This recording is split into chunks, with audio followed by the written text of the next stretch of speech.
White's Electronics has a long history of supporting the gold mining and prospecting community. So when we set out to design the Goldmaster 24K, we wanted to build something that the experienced prospectors could use, but also something that the inexperienced guys could use, somebody who maybe has never found a gold nugget before. Now, basic specifications on the Goldmaster 24K. This is a VLF gold nugget detector. It operates at 48 kilohertz, weighs about 3.5 pounds with batteries, and those batteries will get you 20 to 40 hours of life depending on your gain settings, how much backlight you're using. So it's set up for, about a week of runtime if you're going 8-hour days. White's will be offering 2 different models of the Goldmaster 24K right off the bat. The standard model comes with the detector, a 6x10-inch search coil. It comes with headphones and a nugget scoop. And then the export model comes with all that, plus a 6-inch round concentric search coil, plus a backpack so you can pack it all in there and get prospecting right away. Now let's dig into the interface and controls on the Goldmaster 24K. To do that, I'm going to take this GoPro. That way you guys can see exactly what I'm seeing. All right, so like I said, the user interface on the Goldmaster 24K is meant to support both beginner and advanced operation. And the way we did that is that each one of these buttons, except for the up and down arrows, has both a short tap and a longer press or hold function. So for example, power button turns the machine on. It also turns the backlight on or off. Now this lock button here, you can see the arrows kind of jumping up and down. That's because this is operating in XGB, or the automatic ground balance setting. If you wanted to lock that setting, all you do is tap that, lock icon comes up, and now you're locked. If you wanted to update the ground balance while you're locked, you just tap the bullseye button or the pinpoint, and that does a ground grab. You can see it flashes the phase of the ground on the display, and you know the machine's grabbed whatever ground is under the coil, so you can keep hunting. I like the XGB in difficult ground just because it's proprietary. It works to cancel out kind of a wider variety of ground minerals. But if you're really hunting for those tiny specks of gold, it's really smart to lock the ground balance and just update the ground balance manually often, because that's going to lock it into like a really small range of ground values. Okay, so that's the lock button. The tap locks it. Now if you hold that lock button, that gets you into ground scan mode. And what that does is it shows you the ground phase and the ground strength. If you're like me, after you've been out detecting for 4 or 5 hours in the sun, you want to go play in the creek. And the cool thing about ground scan mode is you can actually use it to mark the pay streak in the creek channel or stream bed by finding the areas with the highest mineralization, and you can mark it with like landscaper flags or just draw a line in the sand. That way you know where to go back through and process the material through either a sluice or a dry washer. When it doesn't see any mineralization, it goes down and it flashes and lets you know, hey, there's no ground under my coil right now. In this ground scan mode, you can adjust your ground offset by hitting the up or down arrows. I learned this on the Gmt to get more sensitivity on nuggets, or to lower the sensitivity to hot rocks depending on where they are related to your ground point. So you can see I've got a solid up arrow right now. It also tells you the number of offset. So right there I'm +1, there I am 0, which is perfect balance. There is -1. When you set this ground offset, this is active whether you are automatic ground balance XGB or locked. So it'll actually track the ground but be +1 or -1 or whatever you set it to. And I'm going to get out of ground scan mode by hitting the crosshairs button. And you can see I'm back to the normal search screen. So that's this button right here. That's ground lock, and hold gets you into ground scan. So I'm going to get back out of there. I'm automatic ground balance. Next, we've got these up and down arrows. They normally adjust your sensitivity. As you can see from the ground offset, they also adjust your other settings, which we'll get to in a second. Now the gain settings on the Goldmaster 24K aren't linear like other machines. They have a curve to them, and that's to give you more sensitivity from the mid to the upper range of the scale. So when you have the gain all the way down at like 2, you can still pick up nuggets just fine. And that's to give you more flexibility in hot ground. Whereas other machines, you might think, well, if I run below 7, losing a bunch of depth. You lose a little bit with the Goldmaster 24K, but not as much. Next button is this big guy in the middle, which is like a crosshairs or reticle. We showed that that's a ground grab if you just tap it, and it updates your ground phase whether you're locked or tracking. And then it's also a non-motion pinpoint mode, which a lot of gold machines don't have. So I've got a nugget on the ground, I'll show you. Keep in mind, this is a gain setting of 2 right now, and I'm getting a good ID on it. So I'm going to go in pinpoint mode. So the bars on the sides fill up as you go over the target, and then the numbers count down from 30 to 0. And that's not related to any depth like inches or centimeters, because gold can be any different kind of size. So we just kind of picked a scale of numbers, and you really want to use the bars and the sound. The sound is the main thing.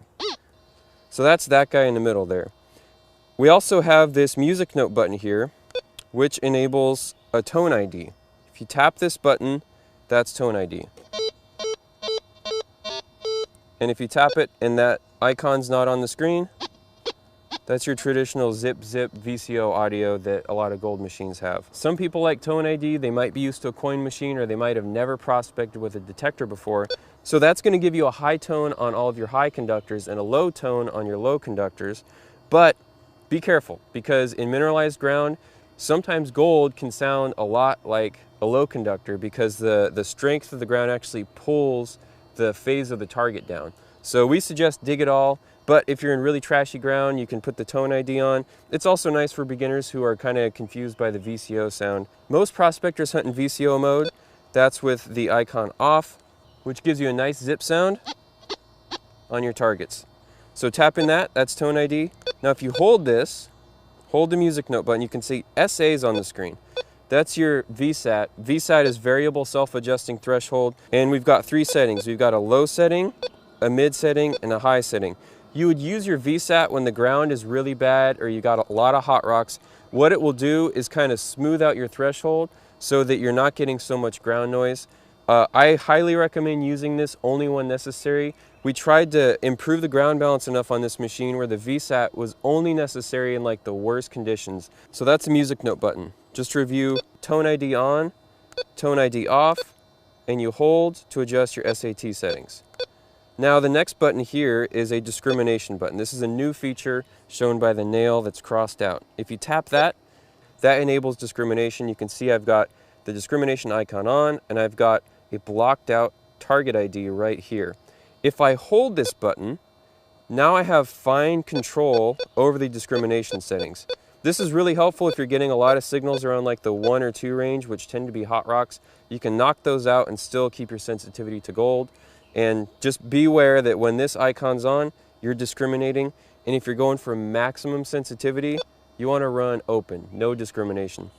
The other thing you can do within the discrimination adjustment is hitting the lock button here. See how this segment's flashing up here?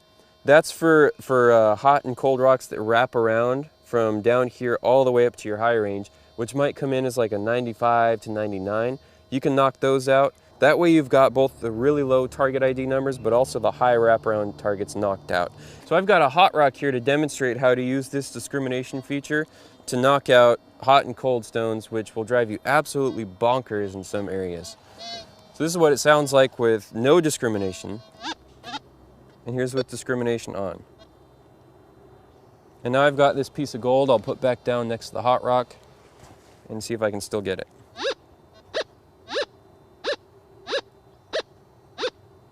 Clear as day. So the last button to talk about is this speaker button, which you can see is right under the speaker icon on the display. If you tap this, that's adjusting your volume. And when you're normally searching, that's what this bar represents right here. This is your volume level.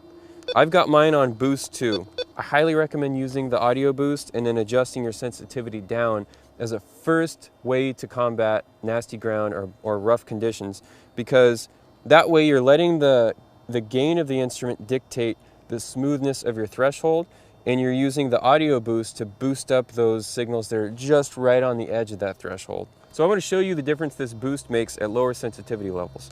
So I've got my audio volume at 5, and I'm going to turn my overall sensitivity level down to 2, and I've got this little nugget here, and we'll hear how it sounds. See, it's definitely distinct, but it's not loud. So you can hear the pitch change and the volume go up a little bit. Now if I enable the boost, this is boost 2, so this is cranked all the way up. That's a face slapper right there. That's gonna pull you off your search, you're gonna dig, and hopefully you'll find that nice nugget. So tapping the speaker button adjusts your volume, and holding the speaker button gives you access to your threshold. This is a true all-metal threshold on the Goldmaster 24K, which is really crucial for gold hunting because a lot of the signals are very subtle. You can just hear them break your threshold. Depending on how much wind there is or if I'm using headphones or not, I'll set that threshold where I can just hear it in my ear. It's just buzzing. That way I know if there's a little variation in that threshold, I'm going to hear it. Now to perform a frequency shift, you hold the discrimination button and you power the machine on. And you can see I've got F0 on there. That's the frequency I set earlier. And you've got F0 through F5. You can listen. There's nothing out here right now. It's really quiet, but you want to listen to each channel and pick the right channel that's the quietest. It gives you the smoothest operation. To save the setting, you power down, and now your frequency shifted. Powering down the machine saves your settings no matter what they are. So whether you do a frequency shift or you adjust your VSAT or your tone ID or your discrimination, powering off saves that to the memory. So when it powers back up, you've got all your settings and you're ready to go. So if you do adjust things and you feel like the machine's out of whack, first thing you can do is perform a factory reset. To do that, the machine's off, you hold the down arrow and you power the machine on, and you see how it says FD for factory default. Now you just hold the crosshairs button, and you see when it goes back to the live search screen, all the factory presets are back and you can start hunting fresh. If you've done any detecting, you know the basics of how to operate a machine, but for those of you who've never prospected with a metal detector before, I'm just going to go through the basics. So I got the machine on, I got it set up the way I want it. You want to keep the coil nice and low to the ground. First thing you want to do is you want to get a ground balance.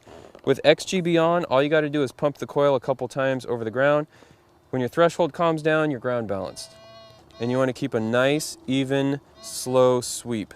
And you're listening for like a change in the threshold. This is pretty mineralized and I can hear a little bit of ground noise. And if you swing the coil off the ground like that, you can hear how the ground balance went out. That's why you want to keep it nice and flat against the ground, because it's looking for the ground to get a balance point. As soon as you raise it up or push it into the ground off of where your normal swing is, it's going to go out. So I'm just listening for a nice sharp sound like that.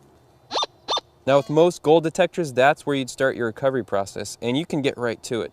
But because we've got a non-motion pinpoint mode, I'm actually going to use it.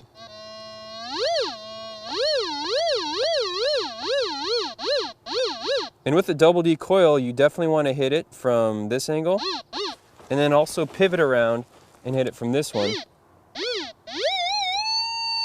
you can get a really good idea of exactly where that target is. So I'm pretty sure it's right around here.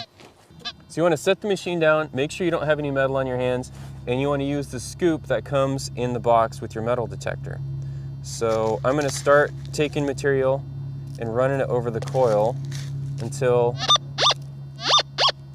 I get that sound. Now I'm going to take the material and go 50-50. I take half the material out, it's still in the scoop, so I can dump that hand out. Do the same thing, still in the scoop, can dump that hand out.